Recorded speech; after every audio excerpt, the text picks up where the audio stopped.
चुनाव आयोग विपक्ष के दबाव में आ गया है। दरअसल चुनाव आयोग ने एक बड़ा फैसला लिया है जो बिहार विधानसभा चुनाव से लागू होगा।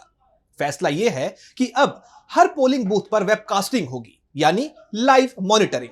इससे पहले सिर्फ 50% पोलिंग स्टेशनों पर ही यह सुविधा थी, लेकिन अब हर बूथ की हर हरकत पर नजर रखी जाएगी।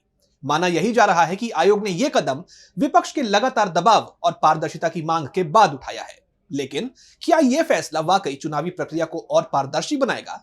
आइए समझते हैं। दरअसल चुनाव आयोग ने हाल ही में ऐलान किया है कि बिहार चुनाव से हर पोलिंग बूथ की वेबकास्टिंग होगी, यानी वोटिंग प्रक्रिया को लाइव रिकॉर्ड किया जाएगा। जहां इंटरनेट कनेक्टिविटी होगी वहां वेबकास्टिंग, और जहां नहीं होगी वहां वीडियोग्राफी या फोटोग्राफी जैसी ऑल्टरनेट व्यवस्था होगी। इसकी मॉनिटरिंग के लिए प्रदेश, जिला और विधानसभा स्तर पर कंट्रोल रूम बनाए जाएंगे, जहां नोडल ऑफिसर इस पर नजर रखेंगे। लेकिन दिलचस्प बात यह है कि वेबकास्टिंग डेटा सिर्फ और सिर्फ आयोग के इंटरनल यूज के लिए होगा, यानी आम जनता इसे देख नहीं पाएगी। सिर्फ कैंडिडेट्स ही इसे देख सकते हैं और बाकी लोगों को इसके लिए कोर्ट का रुख करना होगा। अभी तक सिर्फ 50% पोलिंग स्टेशनों पर ही वेबकास्टिंग होती थी। बाकी जगहों पर या तो वीडियोग्राफी होती थी या फिर कोई रिकॉर्डिंग ही नहीं होती थी। इस वजह से विपक्ष हमेशा कहता था कि वोटिंग प्रक्रिया में पूरी पारदर्शिता नहीं है। कई बार फर्जी वोटिंग या गड़बड़ी के आरोप लगते थे, लेकिन सबूत ना होने की वजह से बात दब जाती थी। अब 100% बूथों पर नजर रखने का फैसला ले लिया गया है, जिसे विपक्ष की एक बड़ी जीत के तौर पर देखा जा रहा है। पारदर्शिता की बात करें तो जनवरी 2024 का चंडीगढ़ मेयर चुनाव इसका एक बहुत बड़ा एग्जाम्पल है। इस चुनाव में आम आदमी पार्टी और कांग्रेस ने मिलकर हिस्सा लिया था। वोटिंग के बाद चुनाव अधिकारी अनिल मसीह ने रिजल्ट को घोषित किया, जिसमें भाजपा कैंडिडेट को 16 और गठबंधन कैंडिडेट को 12 वोट मिले। लेकिन ट्विस्ट तब आया जब मसीह ने गठबंधन के 8 वोटों को इनवैलिड बता दिया। आम आदमी पार्टी और कांग्रेस ने आरोप लगाया कि मसीह ने बैलेट पेपर पर खुद निशान लगाकर वोटों को इनवैलिड कर दिया है। मामला सुप्रीम कोर्ट पहुंचा।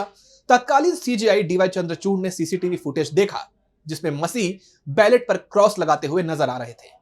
कोर्ट ने इसे गंभीर मामला माना और 8 इनवैलिड वोटों को सही ठहराते हुए गठबंधन कैंडिडेट को मेयर घोषित कर दिया। इस घटना ने विपक्ष की पारदर्शिता की मांग को और हवा दे दी। सीसीटीवी फुटेज की वजह से गड़बड़ी पकड़ी गई, वरना नतीजे कुछ और ही होते। बिहार विधानसभा चुनाव नए मुख्य चुनाव आयुक्त ज्ञानेश कुमार का पहला बड़ा इम्तिहान होगा। उनसे पहले राजीव कुमार के कार्यकाल में कई बार विपक्ष ने आयोग की निष्पक्षता पर सवाल उठाए थे। अब देखना यह है कि ज्ञानेश कुमार कितने अलग साबित होते हैं। क्या यह नया वेबकास्टिंग सिस्टम वाकई गड़बड़ियों को रोकेगा, और क्या इससे चुनावी नतीजों की विश्वसनीयता बढ़ेगी?